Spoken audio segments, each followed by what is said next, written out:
Ya estamos. Muchas gracias. Estamos todos desde las 3 computadoras. Vale, voy a abrir el documento, a ver.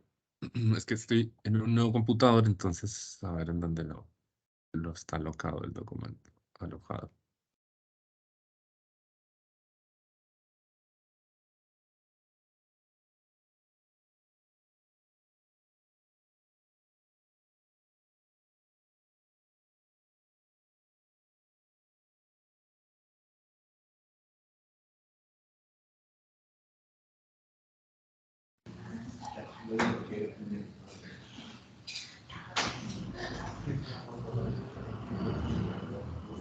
¿Puedes silenciar el micrófono? Bien, por aquí ya lo tengo. Denme un segundito y comparto la pantalla.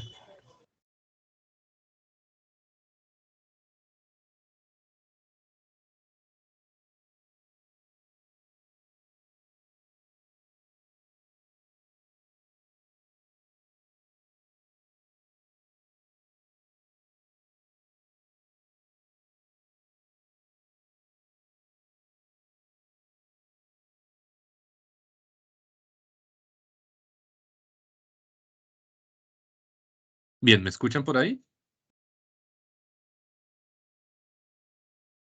Sí, Andrés. Muy bien, entonces voy a compartir mi pantalla.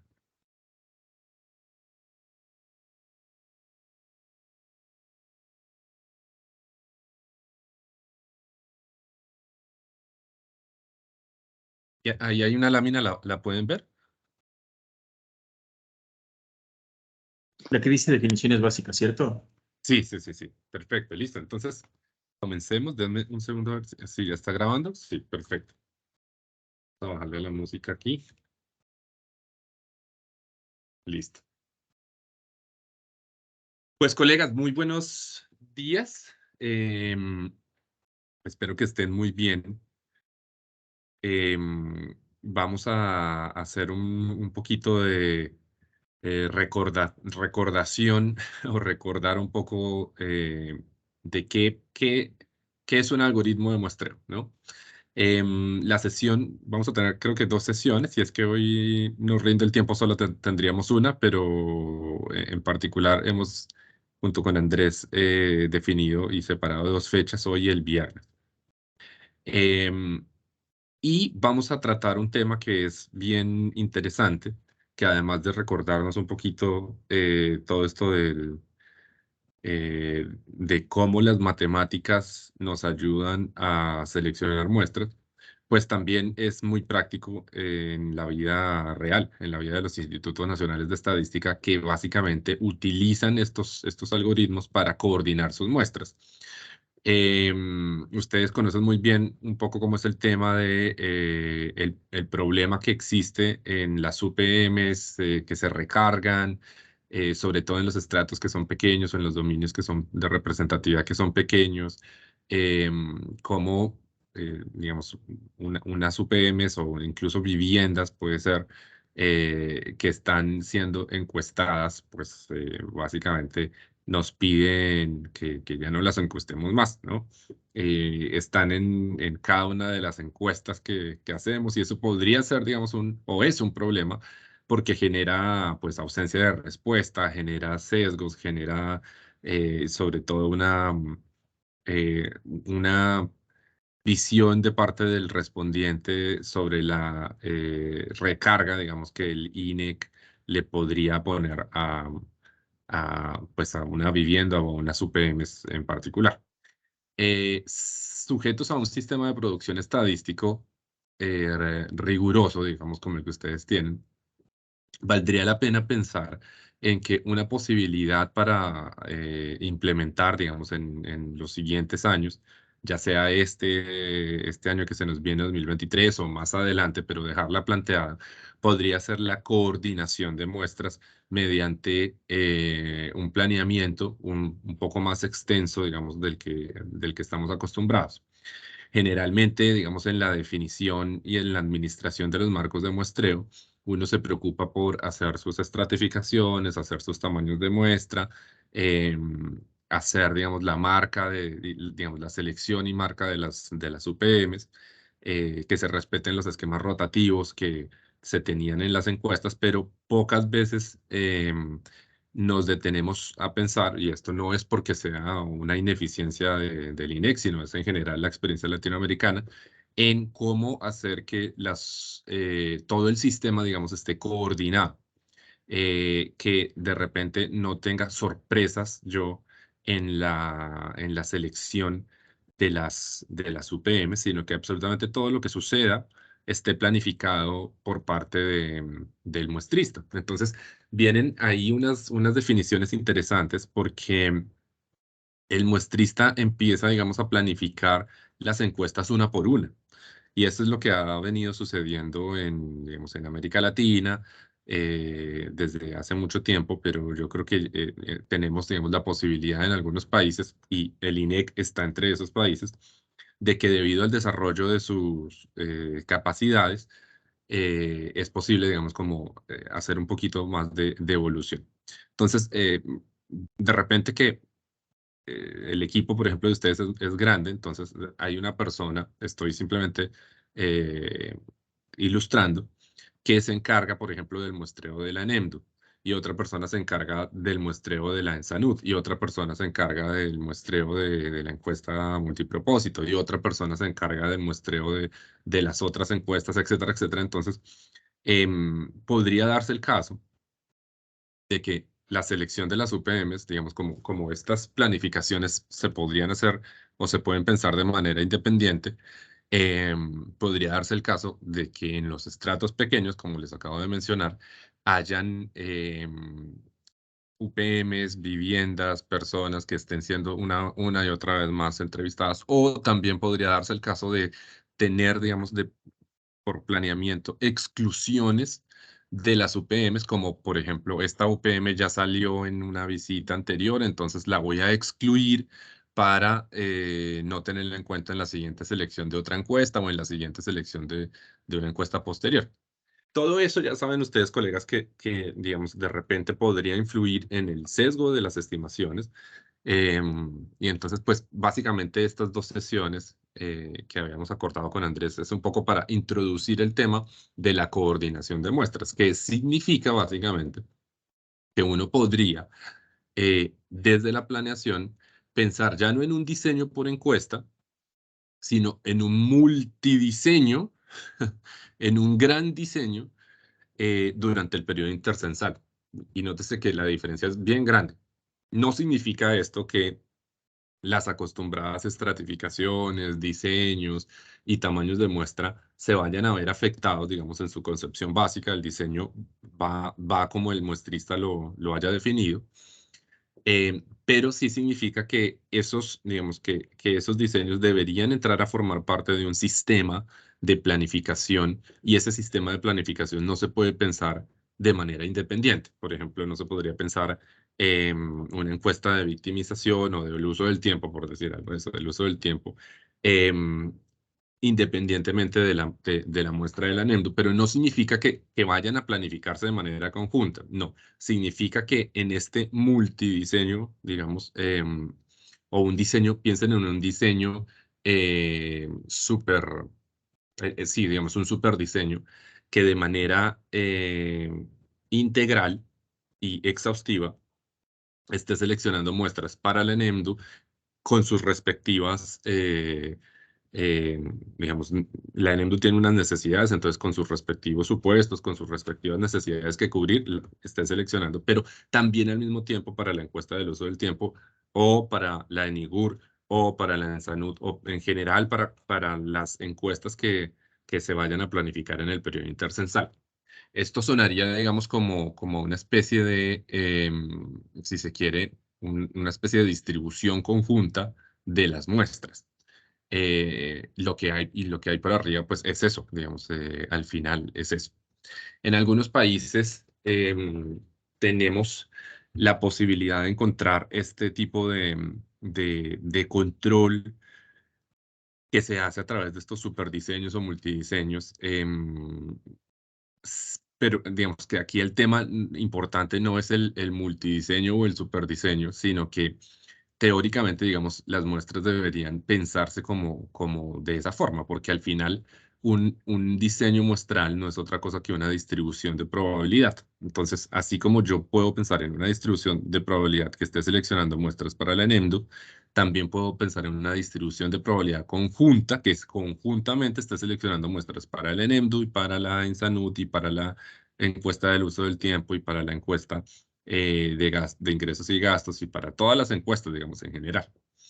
De esa forma, entonces, es posible, digamos, hacer las cosas teóricamente, digamos, acercar la teoría un poco a la práctica, ¿cierto? Pero obviamente, si hacer un diseño de muestreo es complicado, pues hacer un superdiseño o un diseño conjunto va a ser más complicado. Pero la idea es que en estas dos sesiones o las sesiones que tengamos, podamos un poco acercarnos a este problema desde un punto de vista teórico, pero también desde un punto de vista práctico, sin olvidarnos que pues estamos pensando, digamos, en la esquematización de todas las muestras que estén dentro de la órbita de lo que se vaya a hacer en el periodo intercensal o sí, del próximo periodo.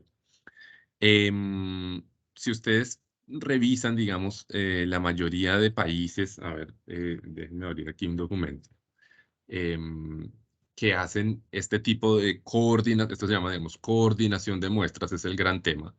em, Están, pues, los países desarrollados, pues, los países de siempre, ¿no? Déjenme mirar un momentico por aquí, ¿dónde está el tema? Y abro aquí está. Denme un segundito.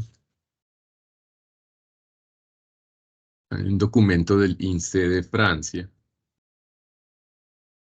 que presenta, a ver si es este,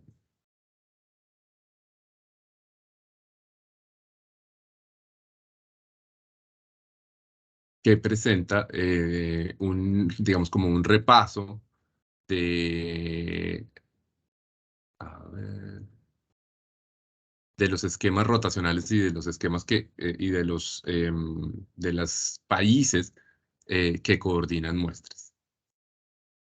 Ah, aquí está, se llama Sampling Coordination and Review by Country. Y permítanme presentárselo aquí. Es que estoy en dos computadores. Entonces me voy a unir desde acá y añadir.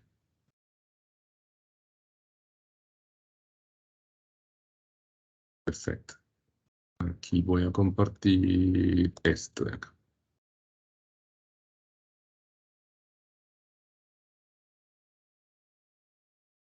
No sé si se está viendo en este momento la pantalla. Debería decir Sampling Coordination. Ah, bien.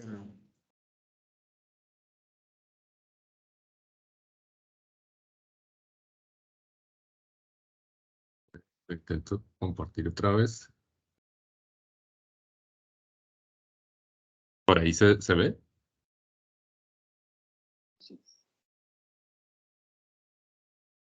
Sí, Ahora sí, ahora sí. listo, perfecto. Colegas, un paréntesis. Como no puedo ver quién tiene alzada la mano, si tienen alguna pregunta, por favor háganla de una vez. Entonces simplemente me interrumpen, no tengan ninguna reserva en interrumpirme y la planteen. Este documento que es de Christian Hesse, o como se pronuncie, del INSEE, que es como el INEC, pero en Francia, pues hace como un recorrido por los países. Entonces, básicamente lo que yo voy a exponer se trata un poquito como de esto de las coordinaciones de muestra, pero lo que les quiero poner acá, digamos, de manifiesto es un poquito el tema de los países. Entonces, ¿quiénes lo hacen? Por ejemplo, entonces está por aquí, Suecia, ¿no? Statistics Sweden. Em, pues dice, es la primera agencia estadística gubernamental, tal vez al mismo tiempo que Australia, en haber desarrollado un esquema de coordinación general. Entonces está Suecia, por aquí está Australia, por aquí está Holanda Em, por aquí está Francia. Es como se dan cuenta, son como los países de siempre que tienen una evolución interesante en términos como de estadística, etcétera. Bueno, pero no solamente ahí, sino también por aquí nos mencionan que en Nueva Zelanda se ha utilizado, en Finlandia, em, aquí en Statistics Canada, eh, y de repente alguno que otro país, digamos. Entonces, a lo que voy es un poco que estos procedimientos no son ajenos a los institutos nacionales de estadística y de hecho estoy completamente seguro después de haber hecho una muy exhaustiva revisión de la literatura en términos de coordinación de muestras que al final este es un procedimiento que sale desde la misma vida de la práctica de los cines, o sea, en donde ocurre, digamos, esta necesidad, en donde está la necesidad de que las muestras se coordinen, no es en la academia, sino en los cines, y bueno, de ahí nos vamos a resolver el problema. Muy bien. Habiendo hecho esta introducción y explicando un poquito como cuáles son digamos, la motivación de tener estas charlas, pues voy a dejar de compartir aquí en este computador y voy a volver a compartir aquí en el computador portátil. Vale, y ahí se debería estar viendo los slides. Ahí está. Entonces, vamos a hacer un repaso por algunas definiciones básicas. Si tal vez para algunos de ustedes esto es muy básico, ténganme paciencia porque llegaremos a ver cosas muy interesantes hoy o en la siguiente sesión. Y si no es básico esto para ustedes, pues siéntanse en la libertad de interrumpirme y preguntar, digamos, si es que tienen alguna duda. Entonces, empezamos. Bueno, lo primero que hay que decir es que la población es finita. Aquí estamos lidiando pues con elementos o unidades, si se quiere, viviendas, hogares, pero de manera particular, pues acá estamos pensando, digamos, como en la coordinación de UPMs, entonces se puede pensar, digamos, que tanto las UPMs son finitas, obviamente, pero también los elementos. Entonces eso hace que, digamos, que se tengan unas particularidades al final, al momento de hacer muestreo, ¿no? Vamos a definir, digamos, con este conjunto de rótulos U, que va desde el 1 hasta el N, digamos, sin pérdida de generalidad, vamos a pensar que estos son, digamos, el conjunto, digamos, de rótulos en la población finita y ya no vamos a hablar de la unidad 1 o la unidad N, sino simplemente desde 1 hasta N. El tamaño de la población no es necesariamente conocido. Bien. Entonces viene el concepto de muestra aleatoria, que acá pues lo vamos a pensar como un subconjunto, pero este es un subconjunto aleatorio, digamos, o cuyas realizaciones, digamos, el mismo subconjunto depende, digamos, de una medida de probabilidad, ¿no?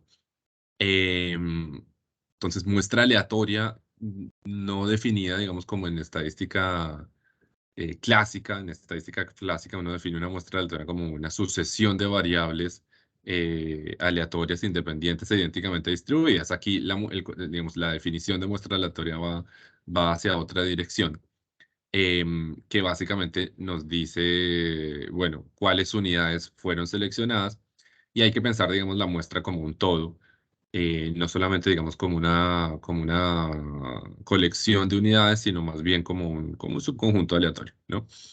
Esta es, digamos, una definición que ustedes encuentran en particular en el libro amarillo de Sardan, pero a mí no me gusta mucho, digamos, porque aquí, digamos, se deja ver que, digamos, esto es un subconjunto, pero lamentablemente esta muestra, digamos, acá no deja ver tan fácilmente, digamos, qué es lo aleatorio, pero esto es una cosa aleatoria. Al final, lo único aleatorio que existe en inferencia de poblaciones finitas desde la teoría del diseño muestral es este señor de acá. Entonces, esta notación no nos va a dejar ver muy bien lo aleatorio, digamos, del asunto, ¿no? El tamaño de muestra no necesariamente es fijo, ¿no? O sea, realmente son pocos los diseños que nos inducen un tamaño de muestra fijos y más bien hay muchos más diseños, creería yo que si uno se pusiera a enumerar los diseños de muestreo, tal vez hay muchos más diseños que nos induzcan un tamaño de muestra que no es fijo, sino más bien aleatorio. Lo cual significa, pues, que para algunos diseños, digamos, uno no, si uno quiere, por ejemplo, 900 UPM, pues no va a tener 900 UPM al final, sino un número cercano a eso. Entonces hay diseños que van con un tamaño de muestra fijo, otros que no, digamos, que no necesariamente van con un tamaño de muestra fijo. Y obviamente todas estas particularidades uno las debería tener muy claras en términos de que si uno quiere, por ejemplo, hacer una coordinación de muestras, el tamaño de muestra es importante. No es lo mismo, por ejemplo, que me salgan 850 UPM y planear todo eso con 850 UPM a que me salgan 900, digamos. Ahí, digamos, hay una, un reto metodológico que tenemos que enfrentar.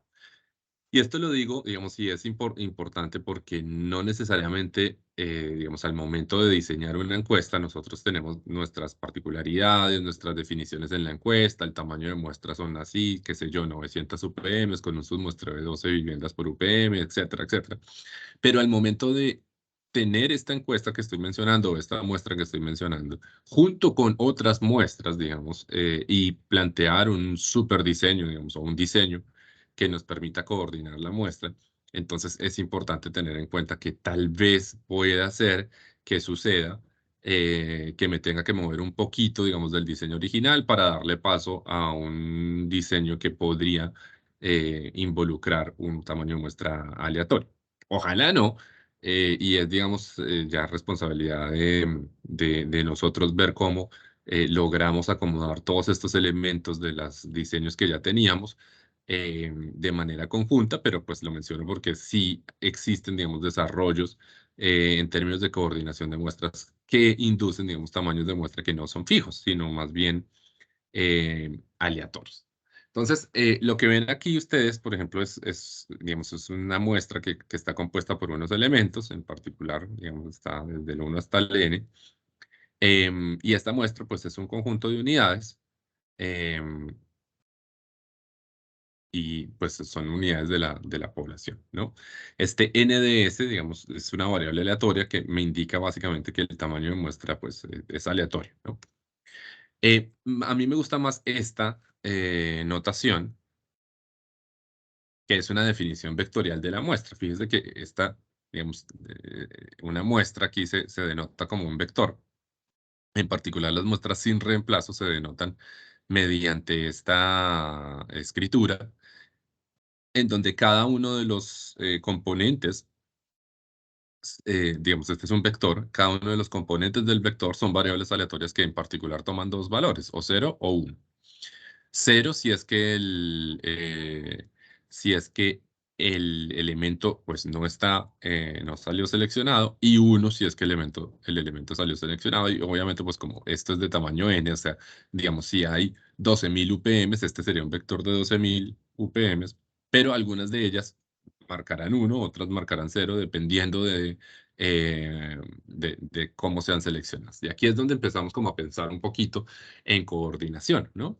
Em, por ejemplo, en el caso más sencillo de la NENDU, que tiene una coordinación, digamos, mediada por un esquema rotacional 2-2-2, ahí hay una rotación, digamos, y hay una coordinación, porque se tiene que, digamos, coordinar la muestra para que el 50% de la muestra esté en un periodo, pero también esté en el otro, y que se hagan, digamos, que se respete, digamos, este esquema rotacional 2-2-2, digamos, que tiene unas particularidades, como que entre tres trimestres, entre tres periodos consecutivos, no haya muestra o algo así. Yo ya no me acuerdo muy bien cómo es el esquema 2-2-2, pero más o menos es como que digamos, entre un periodo y el otro haya un 50% de traslape, entre un periodo y 4 periodos más hacia adelante, pensando en trimestres, haya también un 50% de traslape, y entre dos consecutivos haya 75, bueno, ya no me acuerdo. Pero esto quiere decir entonces que habrá algunas ocasiones en donde algunas UPMs estén marcadas con un 1 porque fueron seleccionadas o con un 0 porque ya no fueron seleccionadas. Y esta notación de aquí me permite de una vez saber que esto, digamos que la muestra es una cosa aleatoria, ¿no? Esto va variando y esto tiene una distribución de probabilidad.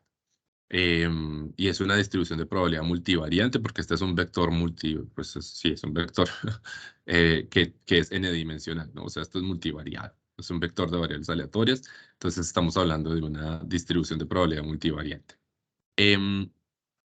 Y obviamente, esto de sin reemplazo o con reemplazo no hace referencia a que si la UPM no salió seleccionada, entonces la vamos a, digamos, no fue respondiente, perdón, corrijo, no fue respondiente, entonces la vamos a reemplazar por otra, no, sino simplemente hace referencia a si el esquema de muestreo me permite sortear en más de una ocasión a las unidades. Entonces, aquí no, aquí, digamos, si una unidad ya fue seleccionada, se aparta, digamos, de la siguiente selección y así van a ser los algoritmos de muestreo. Y no me permitiría, por ejemplo, seleccionar dos o tres veces una misma UPM. Eso yo creo que no existe o no he visto, digamos, en América Latina un diseño de muestreo que contemple reemplazos en su primera etapa. Puede ser que existan y yo simplemente lo desconozca, pero lo cierto es que los muestreos con reemplazo, en donde se permite la selección, o más bien, bueno, sí, la selección, ahí es la selección, de un elemento o de una unidad más de una vez, digamos, en 2, 3, 4, 5 más ocasiones, o más veces, digamos, em, son la base de toda la teoría de aproximación de varianzas, digamos, que existe detrás de las muestras aleatorias. Entonces, en particular, vamos a pensar o a tener esta definición y es que la muestra se dice sin reemplazo si la inclusión de cada uno de los elementos se hace entre los elementos que no han sido escogidos aún. Es decir, si este ya fue seleccionado, entonces la inclusión de los restantes pues excluiría a este porque este ya fue seleccionado. Y el algoritmo de muestreo me llevaría, digamos, a la selección de un otro de acá, ¿no? Entonces, este conjunto nunca tendrá elementos repetidos y aquí mismo en la anotación lo vemos, digamos, 0, 1.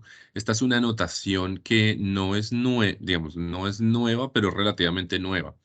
Em, yo se la vi, digamos, a la escuela francesa, Lavalette, Tillet, lo utilizan y a mí me gusta esto muchísimo porque de una vez a uno le está diciendo que aquí hay, digamos, hay un vector que debería estar gobernado por una distribución de probabilidad, ¿no? Y cuando uno ve los unos y los ceros, uno dice, ah, bueno, claramente, digamos, aquí cuando esto es 1 y esto es 0, digamos, se define una muestra que ya está seleccionada y cuando lo vemos así en genérico, pues simplemente pensamos en un vector aleatorio, ¿no? Que obviamente debería tener una distribución de probabilidad detrás. De esta forma, fíjense que si uno define estas I sub k, que sería, digamos, la variable de inclusión del elemento que valdrá 1 o 0, uno puede pensar entonces ahora sí en definir el tamaño de muestra, que es la cardinalidad de esta muestra que veíamos acá, digamos, es esta, digamos, es cuántos elementos hay en este subconjunto que viene, digamos, de la población. Entonces, una vez escogida ya la muestra, entonces el tamaño de muestra no será otra cosa que la suma de cuántos unos y ceros yo tengo acá, digamos, en toda la población yo voy a sumar estas variables aleatorias y voy a tener, digamos, un n.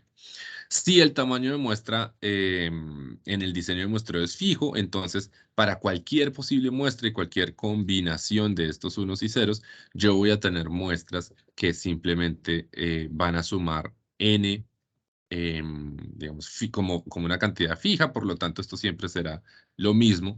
Y esto diremos entonces que esta es una variable aleatoria, determinística o deformada o como quiera que lo llame, pero pues digamos ya no tendrá nada de aleatorio porque la probabilidad de que el tamaño de muestra tome un valor fijo será 1, porque todas las muestras que pertenecen, digamos, al diseño muestral o que son inducidas por el diseño muestral, pues simplemente inducirán el mismo tamaño de muestra, ¿vale? Pero en general, los algoritmos de coordinación de muestras no necesariamente están pensados para tener tamaños de muestra fijos. Entonces, cuando el tamaño de muestra no es fijo, lo que se quiere, digamos, lo que quisiera uno, pues básicamente es saber cuál es la esperanza de ese tamaño de muestra. Por ejemplo, hay un diseño de muestreo que se llama el diseño de muestreo Bernoulli, que él va asignando, que es el típico caso. Bueno, no sé si ustedes han tenido la oportunidad recientemente de viajar, pero cuando yo llego al aeropuerto de Santiago, siempre me encuentro con unas maquinitas eh, que están puestas en una parte del pasillo del aeropuerto. Entonces uno baja del avión, sale y justo antes de entrar a migración, es decir, uno tiene que atravesarlas, sí o sí, están unas maquinitas que alumbran a medida que la gente va pasando, ¿no? Y puede ser, digamos, si usted pasó y alumbra la maquinita, salió seleccionada en la muestra. En este caso, el premio por salir seleccionada en la muestra es hacerse un PCR. Entonces le meten el hisopo por la nariz hasta el cerebro, como acostumbran a hacerlos las personas que hacen este tipo de trabajo, que necesariamente tienen que tomar, digamos, estas medidas. Y entonces, si está de buenas, es una sola fosa. Y si no, entonces las dos fosas y la garganta, etcétera. Mejor dicho, si la maquinita alumbró, pues le tocó a usted hacerse el hisopado. Y detrás de eso, pues hay un diseño de muestra Bernoulli, ¿no? Es decir, cada vez que una persona pasa, se hace un sorteo automático. Esto pasa automáticamente, nosotros no nos damos cuenta, pero una persona pasa y básicamente hay un número aleatorio para esa persona. Entonces, la persona puede salir seleccionada o puede no salir seleccionada de manera aleatoria. Y más o menos, claramente, digamos, detrás de estos protocolos de los aeropuertos, no sé si en todas partes estén estos protocolos, pero yo sí lo he visto aquí en Santiago, pues existe, digamos, no hay, digamos, suficientes PCRs como para hacerlo censal, etcétera. Y más bien lo que se hace es tener, digamos, como un stock de PCRs, digamos, y de hisopos, etcétera, y de reactivos, qué sé yo. Entonces esto se presupuesta y básicamente con base en en la plata que hay, digamos, en el número de PCRs que se pueden hacer presupuestalmente, digamos, se tiene, digamos, una fracción, digamos. De tal forma que si uno espera, digamos, que por ahí, digamos, en un día pasen, qué sé yo, 10.000 personas que lleguen en un día y atraviesen, digamos, que vayan a migración en el aeropuerto de Santiago de Chile en un día, en 24 horas, pues de esas 10.000, qué sé yo, 1.000 van a tener que ser hisopados, o sea que eso nos da una fracción de 0.10. Y cada vez que pasa una persona se genera un número aleatorio, aleatoriamente, entonces se genera un número. Y si usted pasa por la maquinita y le alumbra la maquinita, quiere decir entonces que su número aleatorio fue menor que 0.10. Entonces, en ese sentido, uno no esperaría, digamos, una muestra de 1.000, exactos 1.000, todos los días, sino que más bien esa es una cantidad aleatoria, digamos, depende del número de personas que pase por ahí, etcétera. Por ejemplo, ese es un caso de un muestreo en donde el tamaño de muestra no es una cantidad fija, sino que es aleatorio. No es el caso de las encuestas de hogares, en donde uno pues, necesita una cantidad fija de UPM, un muestreo fijo, etcétera, pero sí vale, digamos, la pena recordar que existen esos muestreos y además vale la pena recordar que a la hora de coordinación de muestras, esos diseños de muestreo permiten coordinar más fácilmente las muestras una entre otra, digamos. Es que esto empieza, digamos, a ser muy complicado, digamos. Llega un momento en que es muy complicado y entonces hay que permitirnos una cierta laxitud. En nuestro caso, uno podría decir, bueno, nuestro tamaño de muestra es más o menos de, qué sé yo, 900 UPMs, pero si permito, digamos, un tamaño de muestra aleatorio, entonces tal vez, digamos, uno podría pensar que el tamaño esperado de esa muestra es 900, pero de repente que no es 900, sino un poco más, un poco menos, pero la esperanza del tamaño de muestra va a ser 900, digamos que en esperanza se cumpliría esto. Bueno, es posible que ocurran los siguientes escenarios. Primero, que la muestra no contenga ningún elemento. Si esa muestra sucede, entonces la muestra es vacía, digamos que estos sean solo ceros. o que la muestra contenga todos los elementos de la población, y en ese caso, pues se conoce como una muestra censal, digamos, y todos los ISUBCA son. Si a usted en su práctica profesional le sale esta muestra o esta muestra, le recomiendo que cambie de profesión, porque las muestras vacías no permiten la recolección de la información, y las muestras censales, pues, eh, son muy caras. Así que, a manera de chiste, les digo, revise si el muestreo es lo suyo. Bien, después del chiste flojo, vamos aquí con el soporte.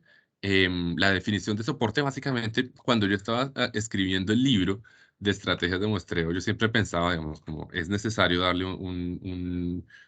digamos, una robustez probabilística al mundo del muestreo. Y no es que los otros libros, digamos, no lo tuvieran, por supuesto que sí, pero yo quería, digamos, tenerlo muy claro. Y así viene, digamos, es como viene, digamos, el espacio muestral, que básicamente, digamos, si yo tengo una variable aleatoria, yo debería tener una sigma álgebra, un espacio muestral, una función, digamos, aleatoria.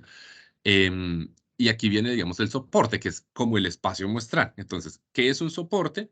Simplemente es un conjunto de muestras y lo vamos a denotar con la letra Q, Q mayúscula. Y este conjunto de muestras puede tener varias propiedades. En particular, puede ser simétrico, y aquí, digamos, definimos el soporte simétrico. Si para cualquier muestra, ya sabemos que la muestra está definida en términos de estos unos y ceros, ¿no? Si yo tengo aquí un conjunto, digamos, un vector que en particular toma casos, digamos, de algunos de estos serán unos y otros serán ceros, entonces el soporte es simétrico si cualquier permutación de una muestra está también, digamos, en el mismo soporte, ¿no? Ya lo vamos a ver con un ejemplo.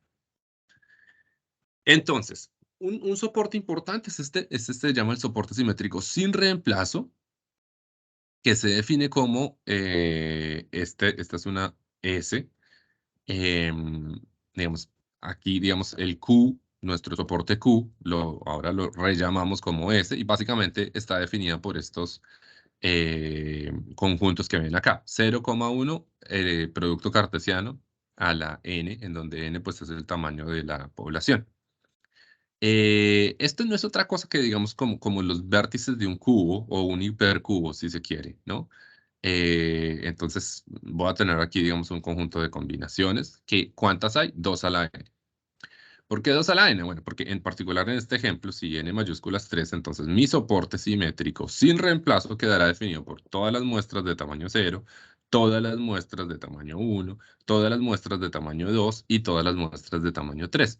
Aquí, digamos, yo tengo unas combinaciones, esto es 3 combinado 0, que me da, digamos, una única muestra.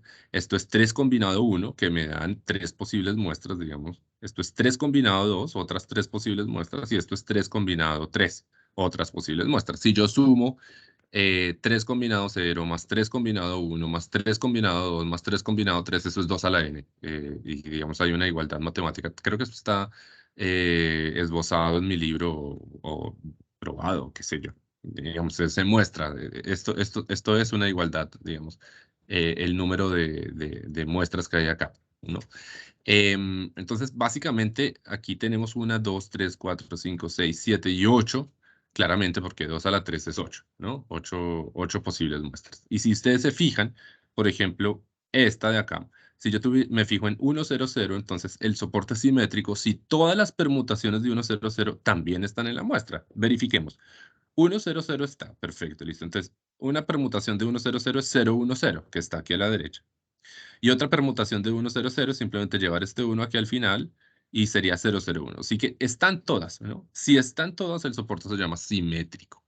Em, y ya está, ¿no? Entonces, fíjense que uno define los valores que va a tomar esta variable aleatoria, ¿no? No hay más, digamos. La muestra, digamos, como subconjunto o como vector aleatorio está supeditada a estos 8 posibles realizaciones. Y nótese aquí que ya empezamos a pensar en muestreo que las realizaciones no son, digamos, infinitas, sino que son finitas, digamos, esto es finito y enumerable, estas realizaciones. Cuando n claramente es 20.000 o, bueno, no sé cuántas UPMs formen el marco de muestreo de Ecuador, 40.000, ya no me acuerdo. Esto, 2 a la 40.000 o a la 20.000 va a ser muy grande, pero no es infinito y sigue siendo contable y enumerable.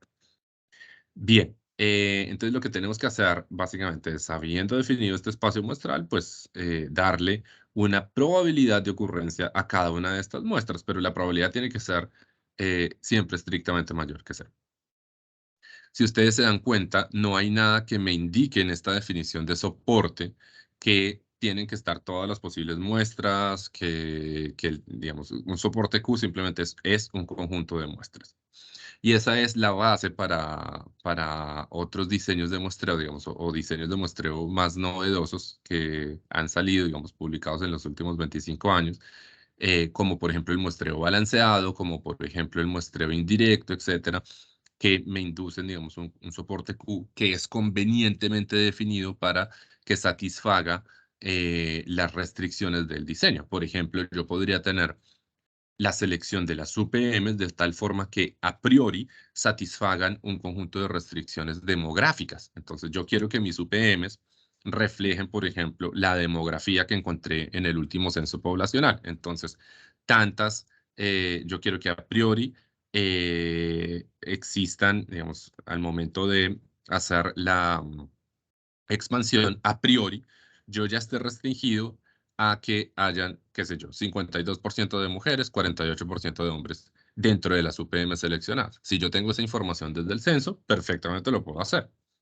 Y obviamente no todas las posibilidades, digamos, de muestras me van a servir, porque habrán muestras posibles que estén, qué sé yo, 80% de mujeres, 20% de hombres, de todas las, imagínense en todas las posibles combinaciones que hay en esas muestras, pues si salen esas, pues esas muestras no son balanceadas en el sentido de que deberían cumplir esas restricciones. Estos diseños balanceados fueron una realidad, bueno, obviamente primero en Francia, y esto se fue extendiendo su uso, después llegó al INEGI, después llegó al Perú, y creo que la ENEMDU está balanceada, si no estoy mal, en el último rediseño que se hizo. No me acuerdo bien. Pero ya, digamos, es algo, digamos, como que se estila tener en consideración esto, ¿no? Bien, en fin. Simplemente estamos supeditados a un soporte Q, que es el espacio muestral. Hay otro soporte importante que es el soporte simétrico sin reemplazo de tamaño fijo, que se define como un subconjunto de este soporte, ¿no? Es un subconjunto de un conjunto de muestras.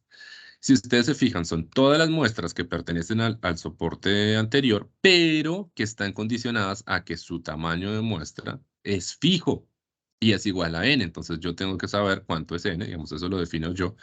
Si, por ejemplo, defino, no, n es igual a 2, entonces yo quiero un tamaño de muestra igual a 2, entonces voy a tener que restringir este soporte de acá únicamente a las muestras de tamaño 2. ¿Y cuáles son esas muestras de tamaño 2? Serían esta y esta. Y efectivamente, pues eso es lo que hay. 101, 110 y 011. Y el soporte de muestreo tiene una cardinalidad, es decir, el número de muestras que están acá es simplemente n combinado n. De tal forma que aquí hay 3 posibles muestras y el soporte simétrico sin reemplazo de tamaño fijo está, digamos, definido así.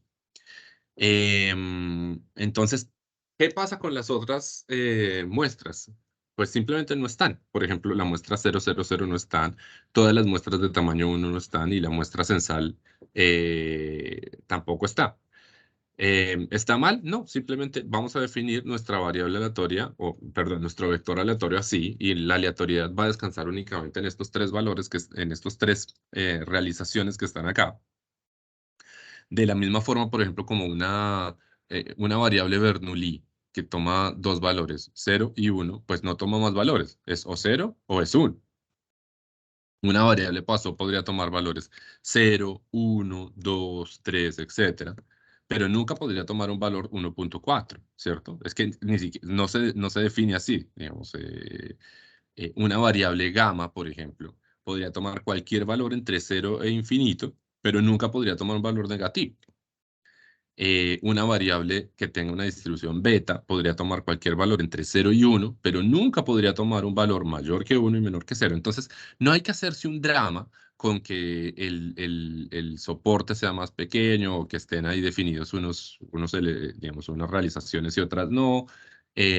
Definitivamente, este simplemente, digamos, es un soporte simétrico que digamos, con el que partimos, ¿no? Pero al cual podemos, digamos, restringir a medida que queramos un cierto tipo de representatividad, entendiéndose, por ejemplo, como que cumple algunas restricciones en mi muestra, etcétera. ¿No? Una restricción puede ser, digamos, que la muestra sea de tamaño fijo. Otra restricción es que sea de tamaño fijo, pero además satisfaga los porcentajes, por ejemplo, de hombres y mujeres. Y ahí entonces ya esta, por ejemplo, podría ser que se fuera, entonces que quedemos solamente con estas dos. Y son restricciones que uno va imponiendo al diseño de muestreo. Muy bien. No sé si hasta aquí hay alguna pregunta antes de continuar. Pues básicamente estamos explorando lo que es una muestra aleatoria y un soporte. Recuerden que no puedo ver sus manos levantadas o si es que tienen preguntas, así que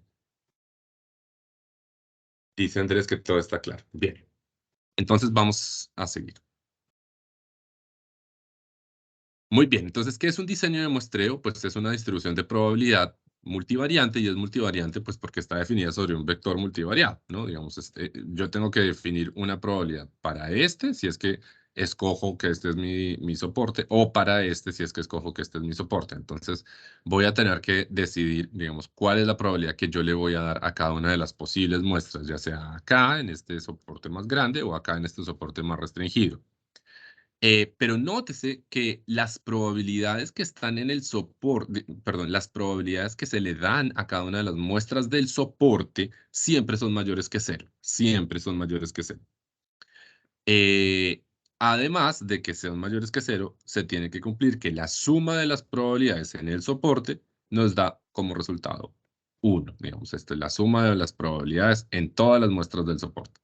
No es que una muestra, por ejemplo, tenga probabilidad cero. No, no, no. Simplemente, si yo he decidido utilizar este soporte, le tengo que dar una probabilidad mayor que cero, tanto a esta como a esta como a esta.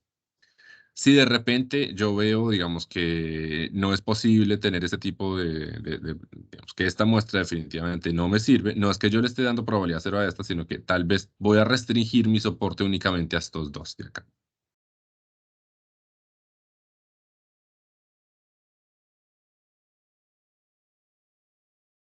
No sé si de repente por aquí yo tengo una herramienta para escribir.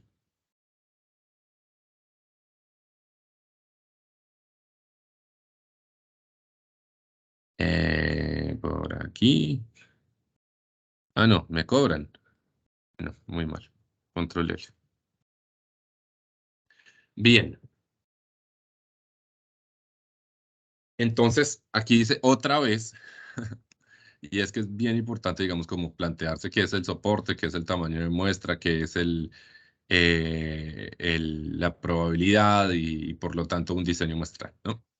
Entonces, otra vez, pero de diferente forma. Dado el soporte Q, o sea, primero lo que tiene que estar dado es el soporte Q. ¿Cuál es el soporte que yo estoy queriendo o sobre el cual yo estoy queriendo hacer mi muestra? Entonces, un diseño de muestreo, dado este soporte Q, es una función P, tal que P evaluado en S, es decir, en cada una de las posibles muestras de acá de Q, me arroja una probabilidad y esa probabilidad se llama como probabilidad de selección de la muestra realizada.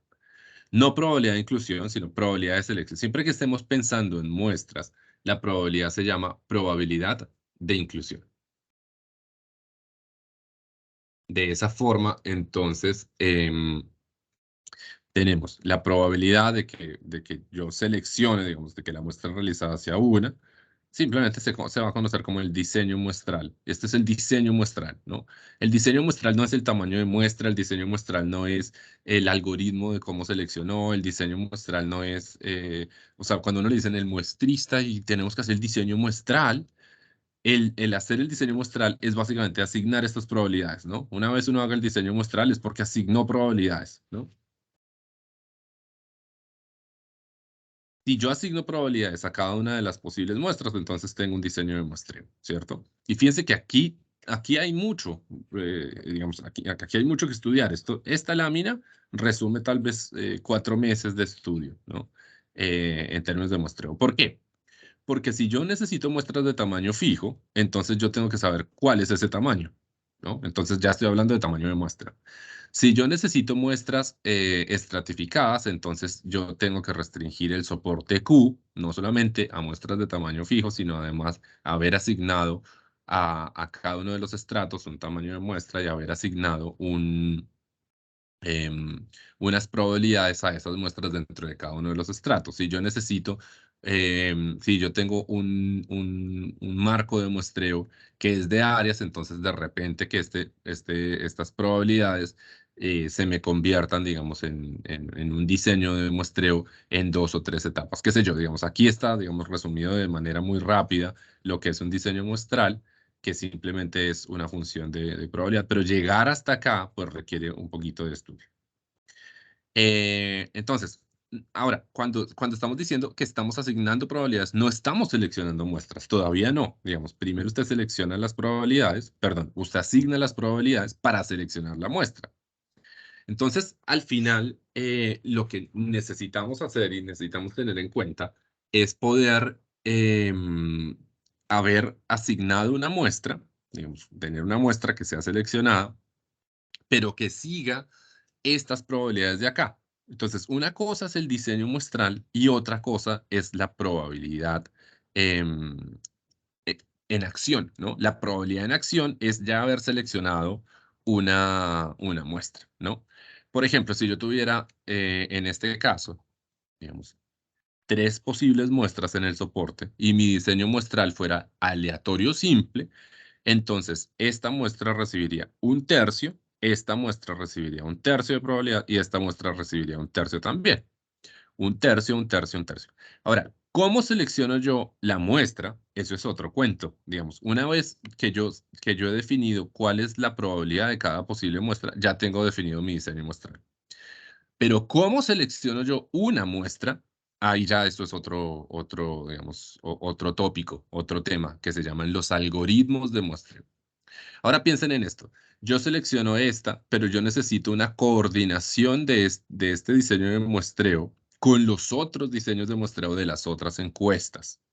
Y eso es lo que vamos a ver, digamos, lo que nos trae acá em, al momento de hacer coordinación de muestras. Muy bien.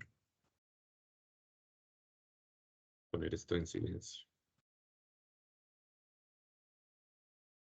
Entonces dice, dado un diseño de muestreo, el trabajo del estadístico consiste en encontrar un algoritmo que permita la selección de muestras cuya probabilidad de selección corresponda a la probabilidad inducida por el diseño de muestreo. Entonces, ¿qué es un algoritmo? O sea, cuando decimos, no, es que este muestreo es MAS, eso, o muestreo aleatorio simple, digamos, el hecho de que sea muestreo aleatorio simple, una vez más, implicaría que si este es mi soporte, este recibe 1/3, 1/3, 1/3. Ahora, ¿cuál va a ser la muestra seleccionada? Ahí tenemos que simplemente tirar la moneda,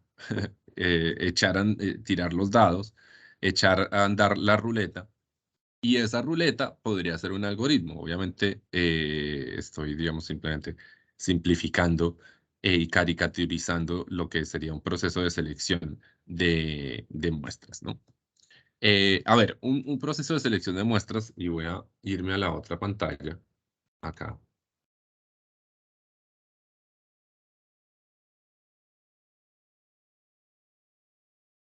Podría ser lo siguiente. Aquí voy a poner las muestras, voy a compartir mi pantalla desde acá.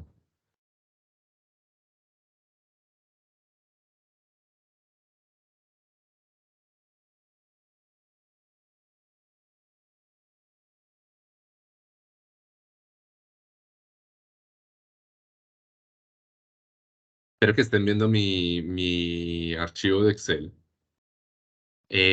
Por aquí Sí, yo voy a poner las muestras, entonces esta sería la primera muestra, la segunda muestra y la tercera muestra. Y esta sería, por ejemplo, la muestra 1, 1, 0. Esta sería la muestra 0, 1, 1. Y esta sería la muestra 1, 0, 1. Y aquí simplemente voy a asignar un diseño de muestreo. Y este diseño de muestreo va a asignar estas probabilidades 1 partido entre 3. Un tercio. Uf. 1 partido entre 3. ¿Cierto? Ahí. Bien. Entonces, sería, digamos, este sería mi soporte, ¿no? Mi soporte compuesto por estas muestras, ¿cierto? Y esto lo llamamos, digamos, S1, S2, S3. Entonces, ¿cómo escoger una de estas muestras? Digamos, ese es el problema, que podría ser resuelto, digamos, de muchas formas. Una forma, por ejemplo, sería, digamos, como aquí hay 3 posibles muestras, entonces yo podría inventarme algo, digamos, un algoritmo que me permitiera, digamos, seleccionar ya sea esta o esta. Por ejemplo, yo puedo utilizar un dado y si es que me sale el 1 o el 2, entonces selecciono esta. Si es que me sale el 3 o el 4, selecciono esta.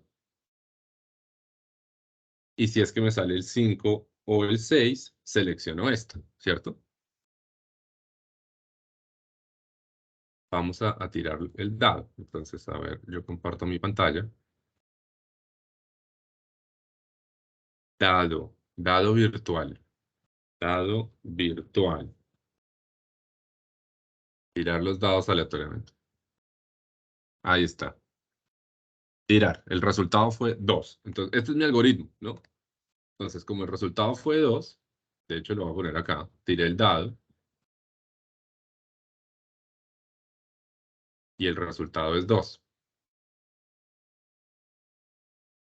A ver, new. Ahí está. El dado es 2.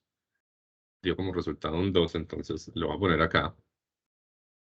Por lo tanto, después de haber tirado el dado, entonces mi muestra seleccionada es esta. Y esto es lo que es un algoritmo de muestreo, digamos. Es una simplificación de lo que hacemos, pero esto es un algoritmo de muestreo. Ahora, fíjense en una cosa, y es que muchas veces no, siempre es imposible enumerar todas las posibles muestras y tirar un dado, ¿no?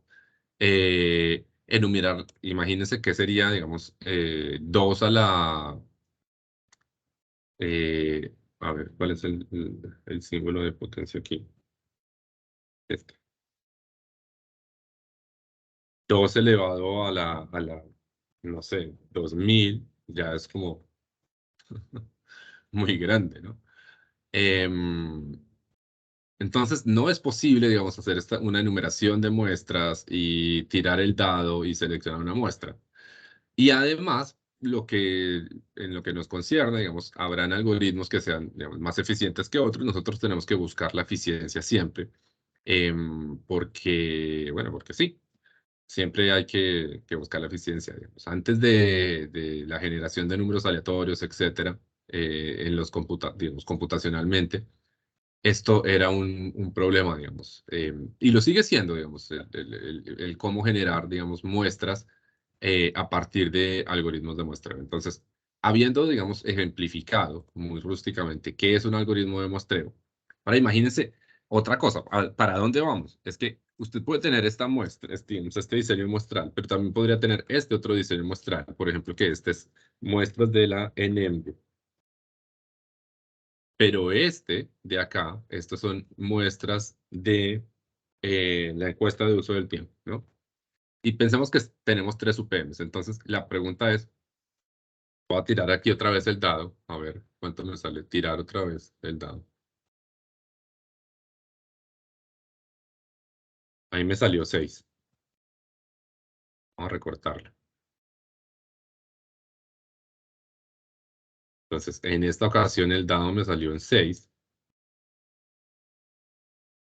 Lo voy a poner aquí al ladito. Si me salió en 6, quiere decir entonces que la muestra que voy a seleccionar es la última, esta de acá.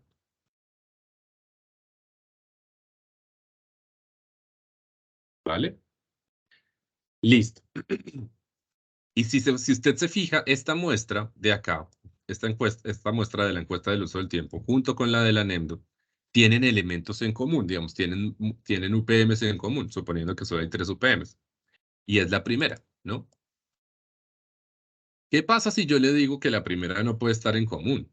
¿O qué pasa si yo le digo que la primera tiene que estar en común, digamos? Es hacia donde vamos es que es la necesidad de coordinar la NEMDU y la encuesta del uso del tiempo, por ejemplo, por decir algo, estas dos encuestas.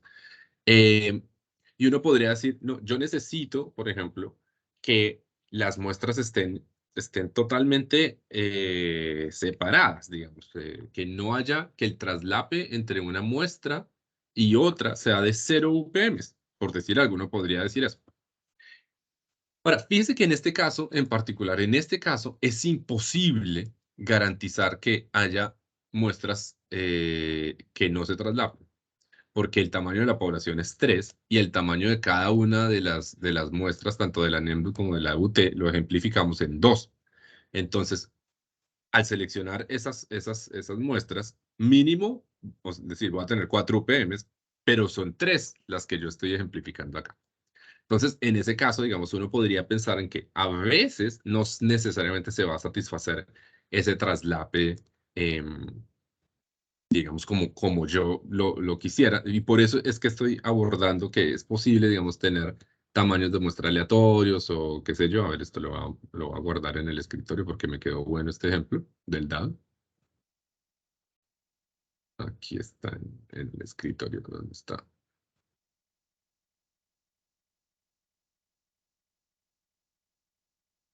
Por ahí pongámoslo. Dados y muestras. Bien. Entonces, dos cosas acá. Primero, es difícil seleccionar una muestra. Es difícil seleccionar una muestra en la vida real.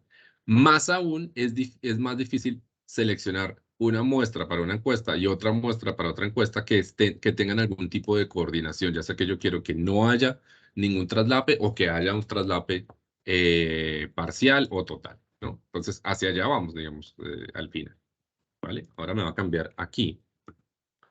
Voy a dejar de compartir esta pantalla. Y por acá.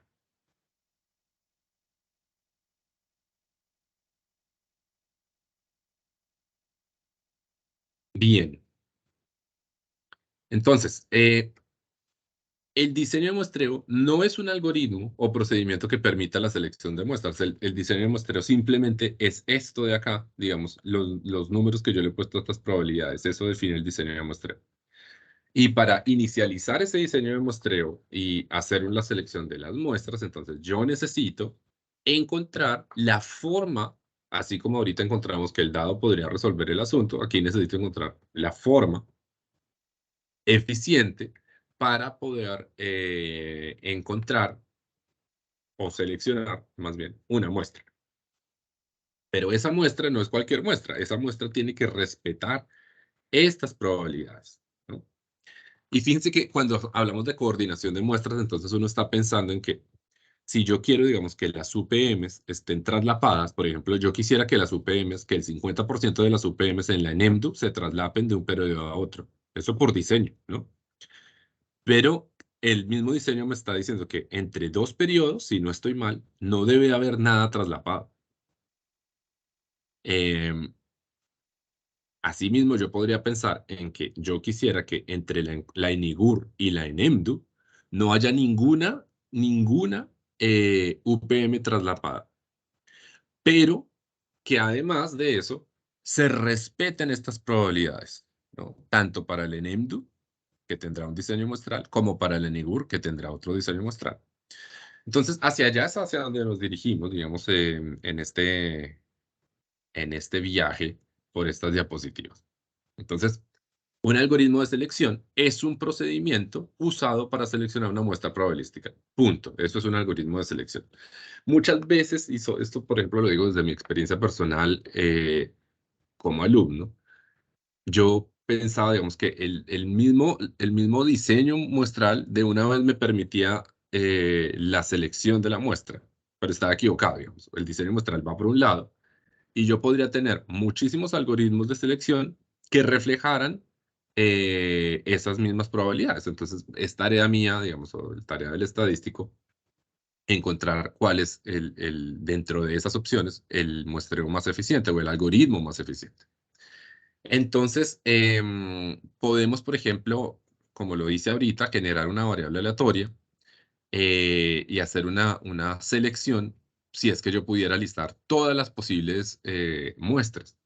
Así como tiré el dado, yo también pude haber generado, digamos, números aleatorios en todas las posibles muestras y mi algoritmo va a ser, por ejemplo, que la muestra seleccionada va a ser aquella con el número aleatorio más pequeñito o que la muestra seleccionada va a ser con el número aleatorio más grande. Ahí ya tengo, digamos, un algoritmo de selección que me permite o que me permitiría, digamos, de cierta forma llegar a una selección que está respetando esas probabilidades de selección de los diseños muestrales. Muy bien.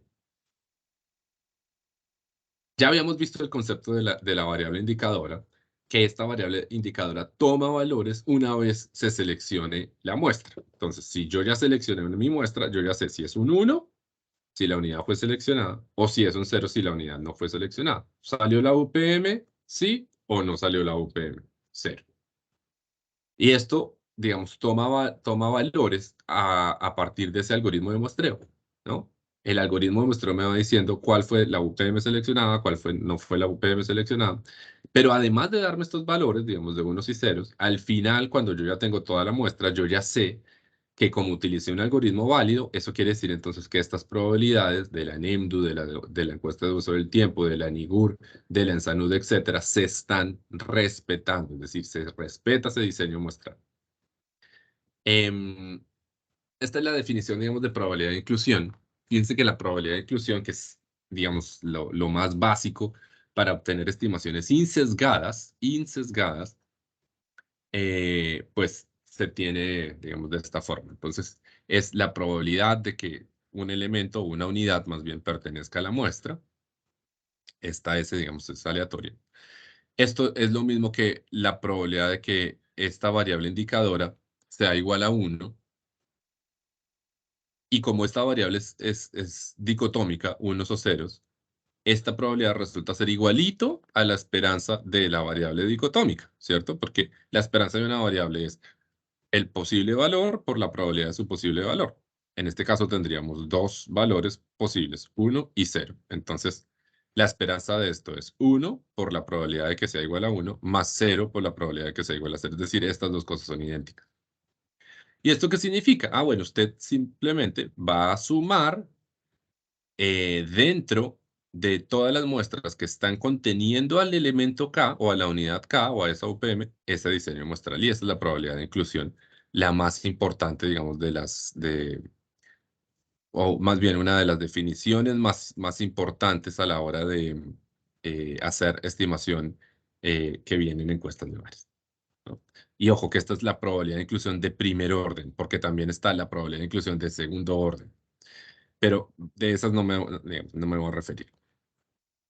No es que no me vaya a referir porque no importen, sino porque en esta parte introductoria, digamos, las vamos a dejar ahí un poquito en stand-by, pero obviamente sí importan las probabilidades de inclusión de segundo orden, porque necesitamos encontrar algoritmos que además, fíjense que cuando yo tengo un diseño muestral, aquí yo tengo un diseño muestral, acá. Entonces, habiendo definido el diseño muestral, inmediatamente defino la probabilidad de inclusión. Fíjense que esta probabilidad de inclusión se define a partir del diseño muestral. Lo primero que se define es el diseño muestral, no la probabilidad de inclusión del elemento. Y una vez definida esta probabilidad de inclusión a partir del diseño muestral, yo necesito algoritmos que obviamente me respeten el diseño muestral, pero también que me respeten las probabilidades de inclusión de primer y de segundo orden. Eso es difícil, digamos, y una gran parte de la estadística o de la literatura en muestreo digamos, se refiere a cómo hacer algoritmos o cómo idearse algoritmos que al final respeten el diseño y las probabilidades. Bueno, este es el diseño aleatorio simple, que es el más básico de los diseños y aquel que define de cierta forma muchas de las cosas que conocemos en muestreo son definidas a partir del MAS. Y paradójicamente es el diseño, pues yo diría que el menos usado, ¿no? Digamos, muestreos aleatorios simples como tal no hay en encuestas de hogares, ¿no? Porque siempre tenemos etapas, estratificaciones, probabilidades proporcionales al tamaño, medidas de tamaño sobre las UPMs, así que así hacer como un muestreo aleatorio simple de, en la vida real no existe.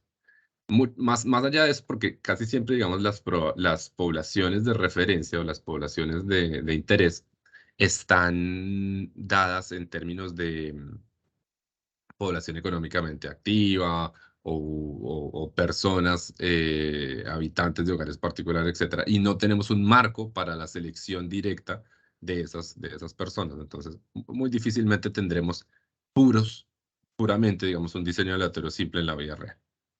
Pero simplemente nos sirve para ejemplificar cosas, digamos. Aquí uno dice, si yo tengo un conjunto de muestras y yo ya sé que ahí hay n combinado de n muestras, entonces, y a cada uno le quiero dar la misma probabilidad, entonces simplemente el diseño muestral va así, 1 sobre n combinado n. Y obviamente, pues como aquí hay n combinado n, entonces la suma de estas probabilidades va a ser igual a 1.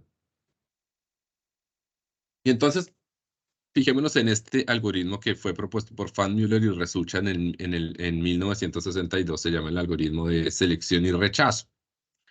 Es el algoritmo 4.3 de algún libro, y lo puse ahí, digamos, lo pegué. ¿Qué me dice este algoritmo? Dice, usted empieza en K y J, ¿cierto? Enteros. Define J igual a 0 y K, digamos, van a ser cada uno de los rótulos de los elementos. Esto, entonces, bueno, entonces este es un algoritmo que va elemento por elemento, no muestra por muestra, sino elemento por elemento de manera secuencial en el marco de muestreo y va seleccionando o rechazando. ¿Cómo? Entonces aquí me dice cómo. Me dice, con esta probabilidad, usted va a seleccionar la unidad K o no la va a seleccionar, digamos. Al final, digamos, yo tengo que arrojar aquí, tengo que tener un número aleatorio. Si la selecciona, entonces va a aumentar este contador, J, que básicamente es el número de unidades que ya fueron seleccionadas, ¿cierto? Esto lo va a hacer para K igual 1 hasta N. Entonces, obviamente, por ejemplo, cuando cuando K es igual a 1, ¿cierto? Entonces J va a valer 0, porque no he seleccionado a ningún. Fíjense que J vale 0, ¿no? J vale 0 y entonces yo no he seleccionado a nadie. Entonces, N menos 0, N. K es 1, por lo tanto, selecciona el primer elemento con probabilidad n sobre n. Y justamente esa es la probabilidad de inclusión en un muestreo aleatorio simple. Entonces, en este caso particular, se me están respetando, digamos, esas probabilidades, ¿no? N sobre n. Después ya seleccionaré al siguiente elemento y al siguiente elemento y al siguiente elemento y al siguiente elemento hasta que ya haya pasado por todo el marco muestral seleccionando o no seleccionando. Y en el momento, digamos que haga la selección, yo podría tener, digamos, ciertos elementos seleccionados o ciertos otros no, y entonces los I sub K ya vendrán a ser unos o ceros. Entonces, aquí hay un ejemplo. Acá hay un ejemplo y aquí, este es un ejemplo muy interesante y vamos a lidiar con este ejemplo durante toda la jornada. Entonces, considere una población de tamaño 5, un diseño de muestreo aleatorio simple. Aquí me quedó un diseño de muestreo MAS, digamos, de tamaño n igual a 2. Entonces usted tiene su marco muestral, 1, 2, 3, 4 y 5. Una vez más, estos no son muestras, estos son ya unidades. Y lo que me dice el algoritmo es, bueno, lo primero que usted tiene que hacer es asignar un número aleatorio, ¿cierto? Porque aquí cuando dice con esta probabilidad seleccione o no seleccione, básicamente lo que hay detrás de eso es tire un número aleatorio, ¿listo? Y aquí empezamos a hablar de números aleatorios y esta capacitación está supeditada a estos números aleatorios y de aquí hasta que terminemos el tema de coordinación de muestras siempre van a aparecer esta letra de acá, sí sub K con una P, un superíndice P. Y esta P viene de permanente, y ya van a ver, digamos, de qué se trata esto. Voy a dejar esta diapositiva acá, junto con, digamos, el algoritmo. A ver si me permiten, lo pongo en un PowerPoint.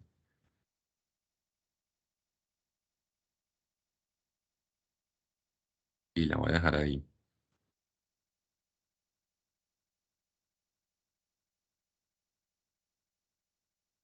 Entonces recortemos esto.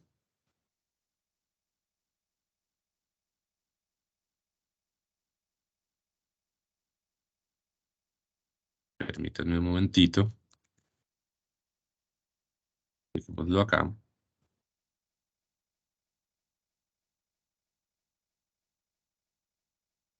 Y aquí atrás peguemos el algoritmo. Pues solo recortemos, digamos, lo que es necesario.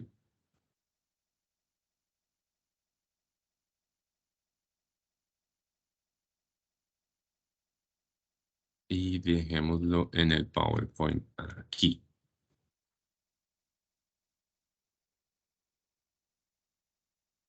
Ahí está. Entonces, colegas, estoy compartiendo el PowerPoint. Ahí está. Espero que lo puedan ver.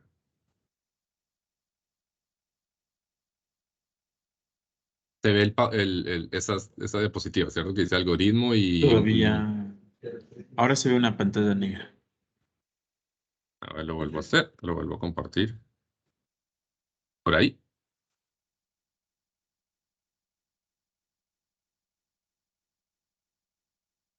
Vamos a volverlo a intentar. Yo todavía no logro ver.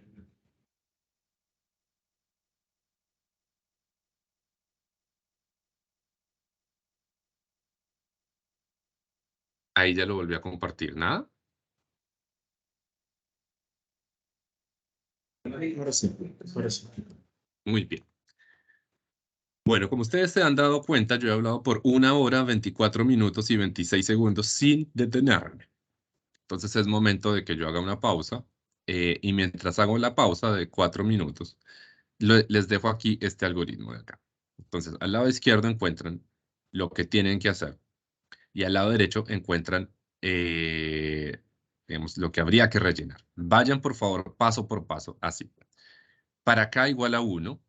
Obviamente J es igual a 0 porque el algoritmo me dice J es igual a 0, ¿cierto? Y esta cifra de acá se llama C sub K. Esto que está acá se llama C sub K. De hecho, le voy a poner aquí permítanme ponerle la anotación, así que lo voy a poner, a ver, aquí voy a insertar un texto. Esto es C sub K. C sub K, a ver cómo pongo este texto.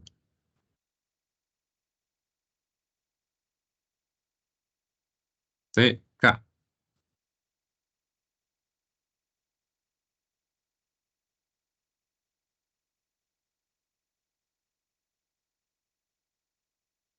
Y le voy a poner una flechita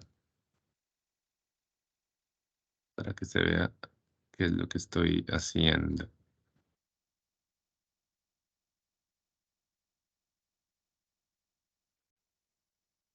Bien. A ver si pudiera poner esto más grande.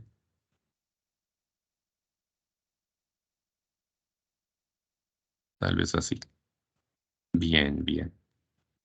Ahora sí. Entonces, colegas, si n menos j dividido entre n menos, entre paréntesis k menos 1, es c sub k, eso quiere decir que aquí, digamos, yo voy a poner, digamos, unas cifras. Y si este número de acá, 0.4938, es menor a 2/5, esto es 2/5, eh, entonces el S, digamos, va a ser seleccionado. Este sería seleccionado. ¿Qué quiere decir? Pues que S va a tomar para este valor el valor de 1, perdón, para este elemento el valor de 1. Entonces, vamos a hacer, digamos, esto paso a paso en un Excel. Ya de una vez voy a compartir la pantalla. Entonces voy a abrir el Excel. Y yo voy a hacer el primero y ustedes van a hacer el resto. ¿Listo?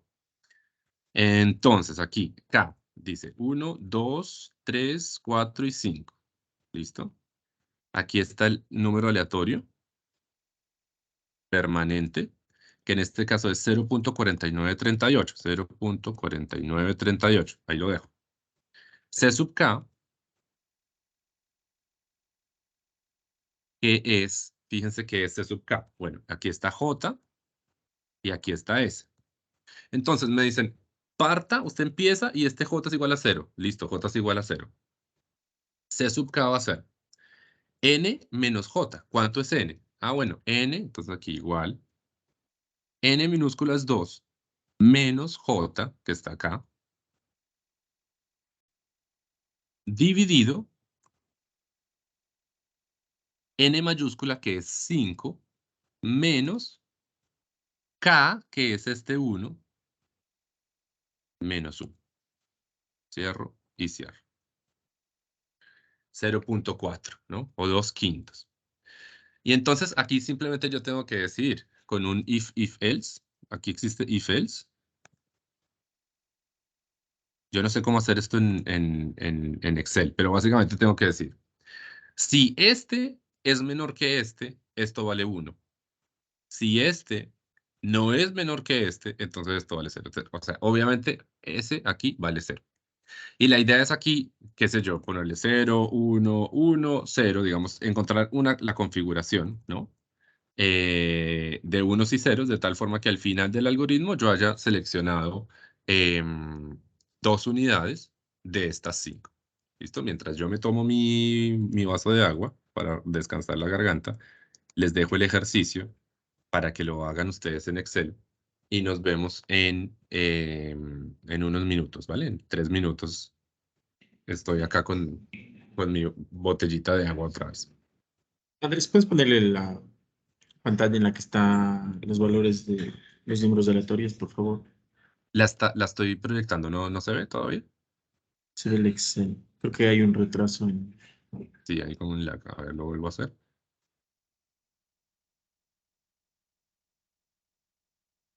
Ahí se ve. Sí, gracias. Listo, perfecto.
Bueno, colegas, espero que hayan tenido mucho éxito en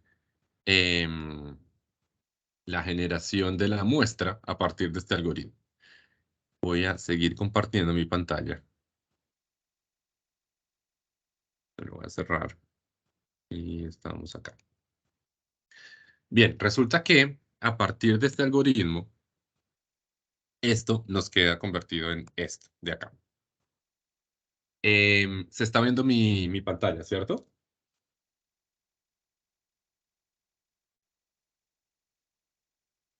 Colegas. Sí, Andrés, sí se ve la pantalla, Muchas Andrés. gracias. Ok, perfecto. Entonces, vamos aquí despacito. Este es 0.4, y ya habíamos visto que esto era 0 y este era 0, ¿no? Entonces, después de que uno actualiza, entonces J sigue siendo 0, K ahora se cambió a 2, nuestro número aleatorio es 0.7 y entonces uno simplemente piensa y decide si va o no va a incluir el elemento de acuerdo a esta relación. 0.7 no es menor que 0.5, por lo tanto, esto sigue siendo 0.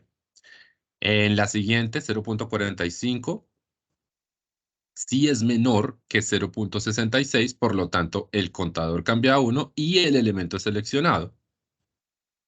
En la siguiente, 0.67 no es menor a 0.5 y por lo tanto el contador sigue en 1, no es actualizado, sigue en 1. El elemento no es seleccionado. Y en esta otra, y esto es como algo mágico para mí, cuando yo vi este ejemplo hace 20 años en la universidad, me parecía mágico como todo esto llega a ser, digamos, a que cierre, ¿no? Porque obviamente esto es 1 y cualquier número aleatorio que yo haya puesto acá, pues va a ser menor que 1, ¿cierto? Por lo tanto, este cierra y entonces ya queda seleccionado el segundo elemento y la muestra es 0, 0, 1, 0, 1. De todas las posibles muestras, la que salió seleccionada fue 0, 0, 1, 0, 1. Muy bien. Este es el algoritmo 4.3 de este libro, que si no estoy mal es de TJ, que es el algoritmo de selección y rechazo propuesto por Fadmiller y Resucha en 1962. Muy facilito él, ¿cierto? La pregunta entonces es, ¿cómo sé yo que ese algoritmo reproduce con exactitud estas probabilidades? Es decir, todas las probabilidades de selección deberían ser igual a 1 sobre 5 combinado de 2, que creo que es 10.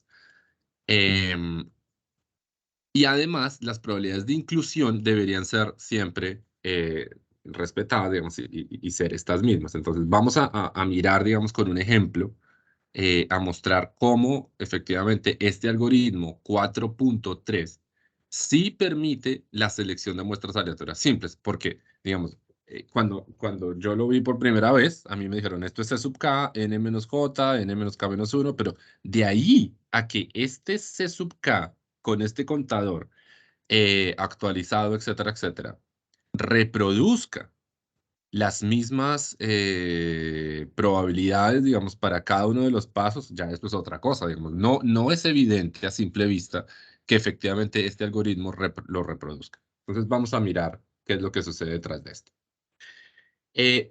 Nos vamos a parar digamos, esta es una verificación muy simple. Entonces nos vamos a parar en la muestra que salió seleccionada, digamos, para utilizar digamos, esta fue la muestra que salió seleccionada, 00101, con estos números aleatorios. Y vamos a utilizar esa muestra para verificar que en particular esta muestra sí respeta, que esa muestra, ojo, que viene del algoritmo, sí respeta las probabilidades de selección. Entonces, la pregunta es, ¿cuál es la probabilidad de S igual a S, es decir, de que la muestra seleccionada sea 00101? Entonces, con el algoritmo, ¿no? Ahora, aquí esto ya no es un ejercicio de probabilidades, sino esto es un ejercicio de incorporación del algoritmo en la probabilidad, ¿no? Bueno, pues resulta que suceda esto no es otra cosa que suceda que I1 es igual a 0, I2 es igual a 0, I3 es igual a 1, I4 es igual a 0, I5 es igual a 1. 0, 0, 1, 0, 1. Y haciendo, digamos, uso de la probabilidad condicional, esto que está acá en el segundo renglón es igualito a lo que está acá. Es todas estas multiplicaciones. Eso es idéntico, ¿no? En el primer caso, usted tiene una probabilidad condicional de que el I5 sea igual a 1, dado que I1 es igual a 0, I2 es igual a 0, I3 es igual a 1, I4 es igual a 0, multiplicado por la probabilidad condicional de que I4 sea igual a 0, dado que I1 es igual a 0, I2 es igual a 0, I3 es igual a 1, aquí me faltó igual a 1, multiplicado por la probabilidad condicional de que I3 sea igual a 1, dado que I1 es igual a 0, I2 es igual a 0, multiplicado por la probabilidad condicional de que I2 sea igual a 0 I1 sea igual a 0, multiplicado por la probabilidad simple de que I1 sea igual a 0. Todas estas multiplicaciones es esto mismo de acá. ¿Listo? No he hecho, digamos, nada raro. Entonces ahora vamos a mirar, vamos a incorporar los elementos del algoritmo acá y vamos a verificar si eso es cierto. Entonces, en el primer caso, vamos a pararnos, digamos, en la probabilidad de que I5 sea igual a 1, dado todo esto. Entonces, de que la probabilidad de que I5 sea igual a 1, según el algoritmo, es decir, de seleccionar esa muestra, el quinto elemento, perdón, la probabilidad de seleccionar el quinto elemento está acá, ¿no? Es U, es decir, ese número aleatorio menor a esto que está acá, porque si el algoritmo funciona, el algoritmo me decía n menos j sobre n mayúscula menos k menos 1. Esto de acá es traer el algoritmo y verificar si efectivamente ese algoritmo me cumple con la restricción. Ahora, si ustedes se fijan, esto no es otra cosa que C sub k, porque estoy trayendo el algoritmo acá. La probabilidad de que I4 sea igual a 0, dado todo lo otro, no es otra cosa que la probabilidad de que ese número aleatorio sea mayor a este C sub k. La probabilidad de que I3 sea igual a 1, dado todo lo otro, no es otra cosa que la probabilidad de que U sea menor a todo esto de acá, este C sub k. La probabilidad de que U sub 2 sea igual a 0, dado que I sub 1 es igual a 0, no es otra cosa que la probabilidad de que U sea mayor a esto de acá. Pues la probabilidad de que I sub 1 sea igual a 0 no es otra cosa que la probabilidad de que U sea mayor a esto de acá. Bien, haciendo las cuenticas, como esto es una variable aleatoria con distribución uniforme, esos números aleatorios, digamos, distribución uniforme en el intervalo 0, 1, las cuenticas son fáciles. Esto es 1 por 1/2 por 2/3 por 1/2 por 3/5. Y cuando hago la multiplicación, esto me da 1/10. Y resulta que 1/10 no es otra cosa que 1 combinado 1 sobre 5 combinado 2. 1 sobre 5 combinado 2. Y esto no es otra cosa que el diseño de muestreo aleatorio simple, este señor, que está inducido por el algoritmo 4.3. Y eso es lo que tenemos que ser capaces de hacer nosotros. Es decir, crear algoritmos como el 4.3 que induzcan probabilísticamente este diseño muestral. Claro, esto es una verificación simplificada, ¿no? La prueba de esto está acá. Esta prueba ya es más complicadita, pero esa es la prueba, digamos, del algoritmo. Entonces la puse ahí. La idea un poco es que nosotros estemos condicionados siempre a este C sub k, digamos, en la anotación de este libro, este es el C sub k.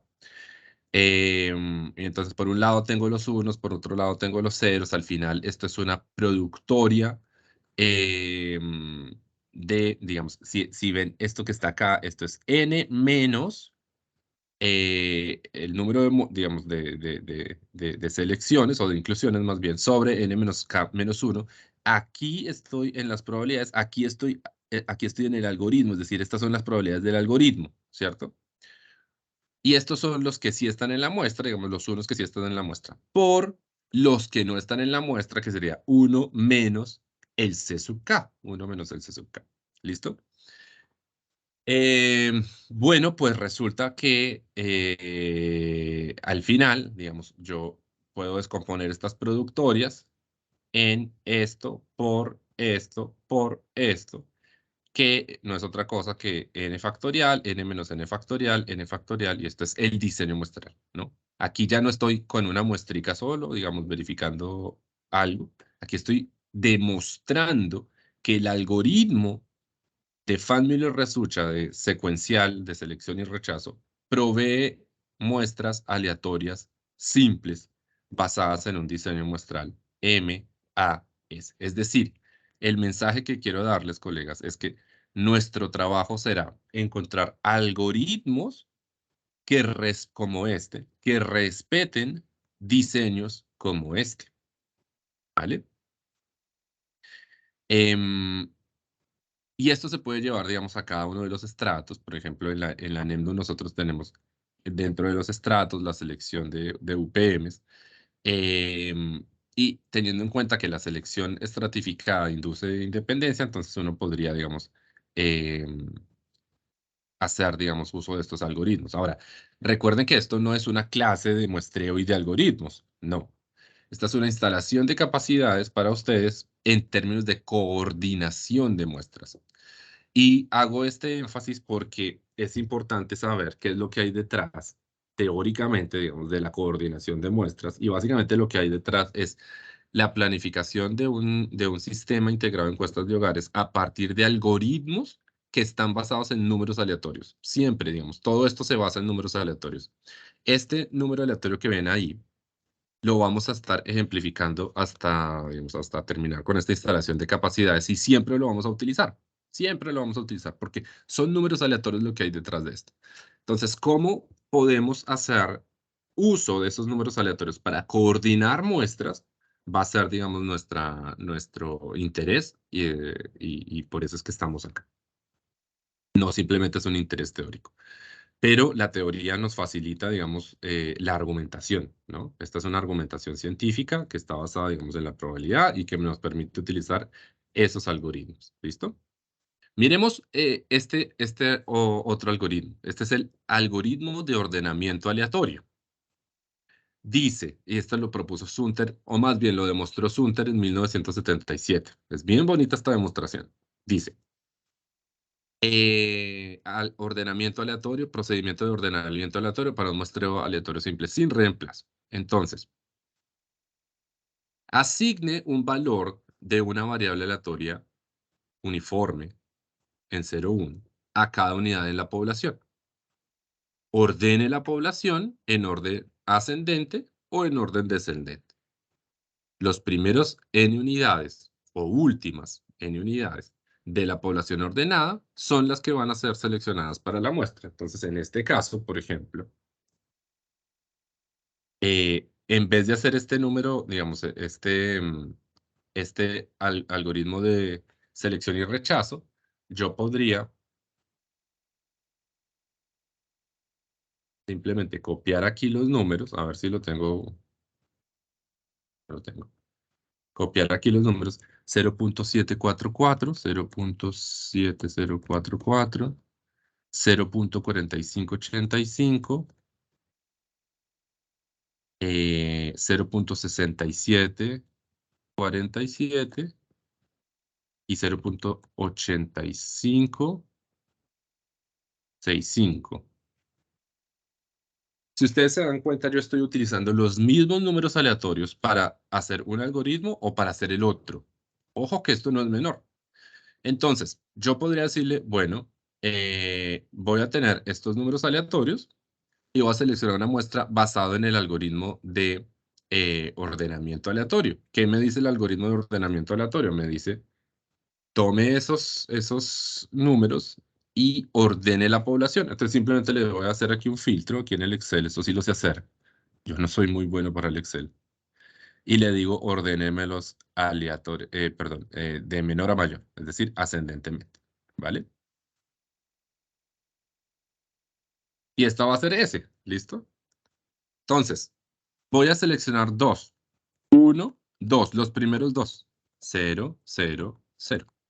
Y fíjense que entonces ahora la muestra, después de haber hecho este algoritmo, ¿cierto? Los ordené y simplemente puse aquí 1, 1, 0, 0, 0. Porque son, digamos, selecciono dos nomás. Muestra aleatorio simple de tamaño muestra fijo. Y ahora si vuelvo a hacer el ordenamiento, control Z, disculpen. Aquí volvamos a hacer este filtrico. Y aquí hagamos este ordenamiento. Entonces me quedaría así la muestra. Es decir, el primer elemento fue seleccionado, el segundo elemento no fue seleccionado, el tercer elemento fue seleccionado, el cuarto y el quinto no fueron seleccionados, según estos números aleatorios que están acá. Ahora, algo importante que hay que mirar es que con 5 numeritos, este ordenamiento es fácil, pero con 20.000, 40.000 millones, este ordenamiento no era tan fácil hace algunos años. Digamos, ahorita, digamos, no hay ningún problema, digamos, en estos números aleatorios y ordenarlos. Pero fíjense que el problema de ordenar una población con respecto a unos números aleatorios es mucho más difícil que el problema de calcular un C sub K. Es mucho más difícil. En este caso, digamos, del ordenamiento, yo no podría simplemente pasar por la unidad K para decidir si es seleccionada o no, porque yo sé que esta K tiene un 0,49, pero yo no sé si este 0,49 es el menor con respecto a todos o no es el menor. O sea que este 1 viene después de haber revisado todos estos.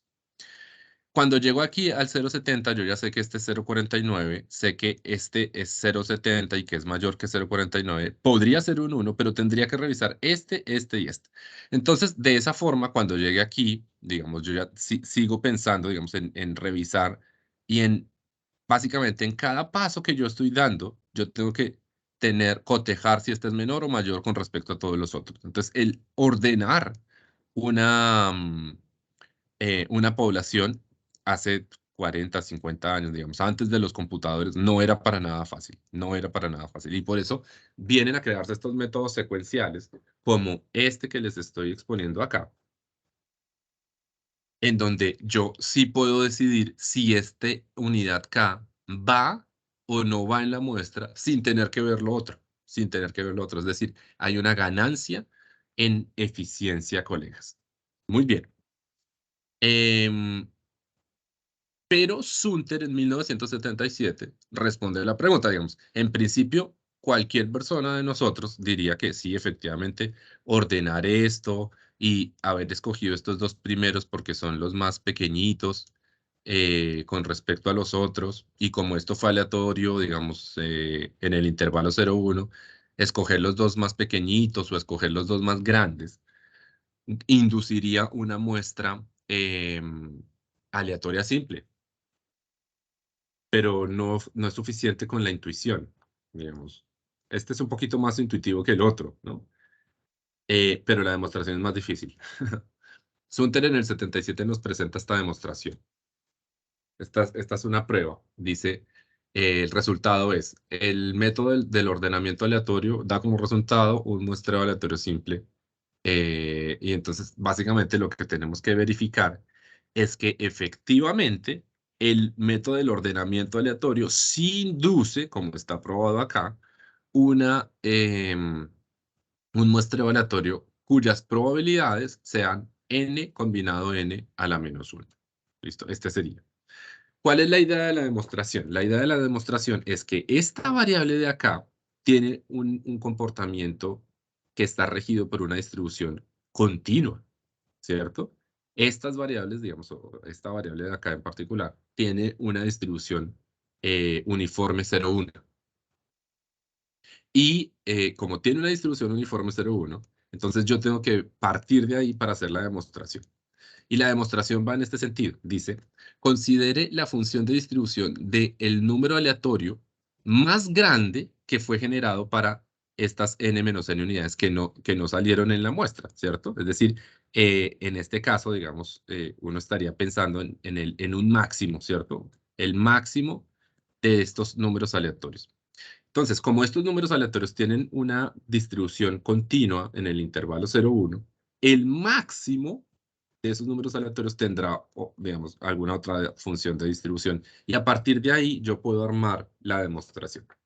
Pero fíjense cómo es necesario hacer, digamos, esta demostración y pasar por estos pasos. Bueno, esa función de distribución, pues básicamente está dada acá, digamos, está en términos de estas intersecciones, desde el 1 hasta digamos, de lo que no salió seleccionado.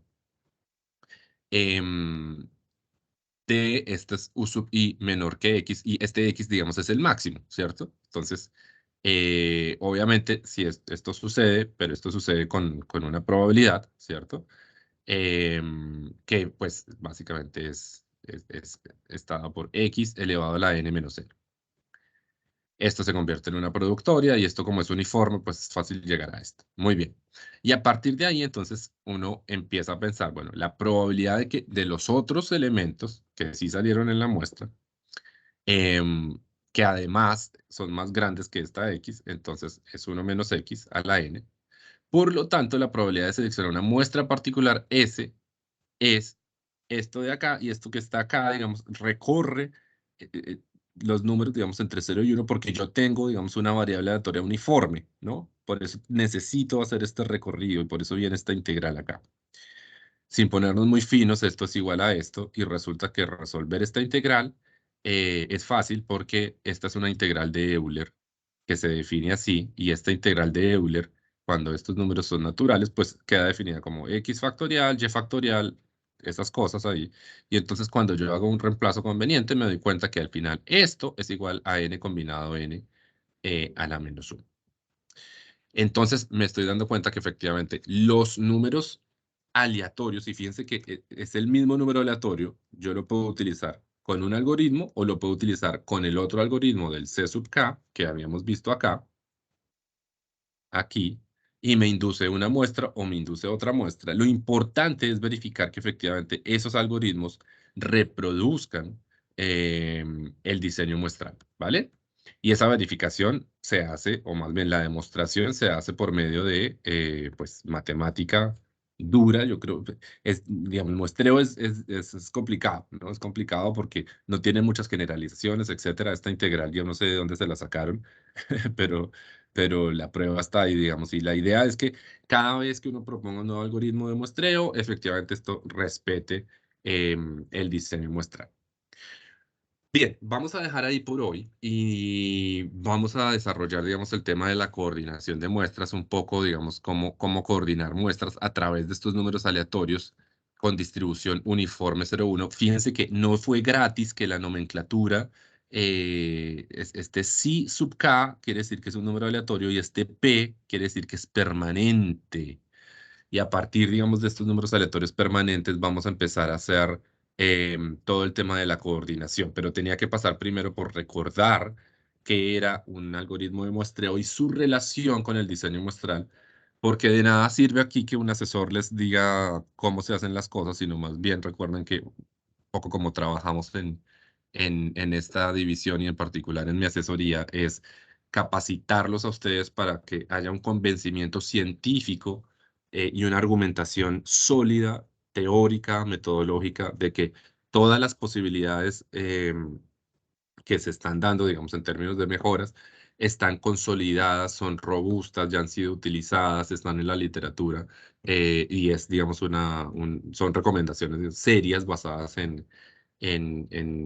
digamos, en conceptos que están probados científicamente, porque detrás de esto, afortunadamente, digo yo, no hay subjetividades, ¿no?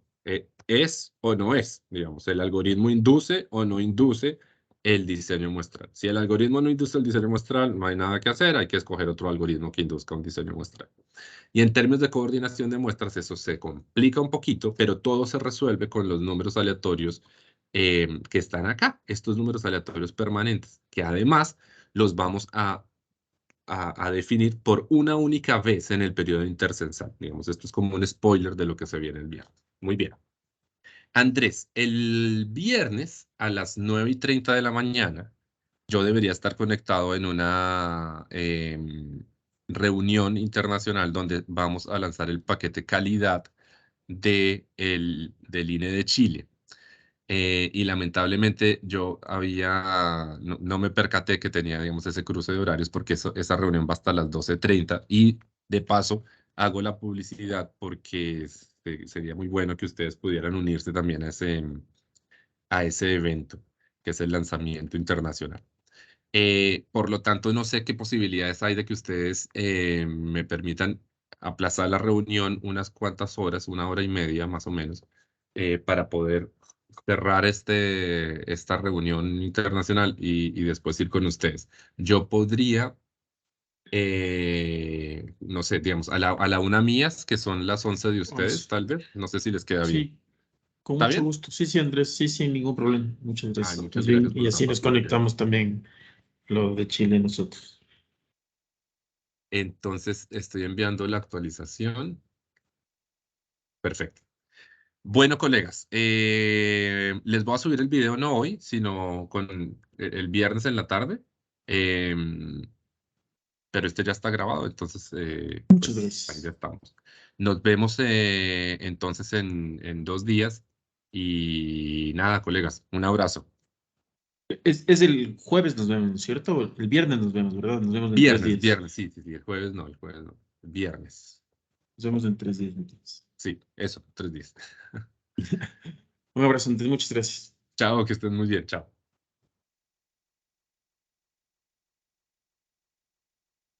Hasta luego, Andrés.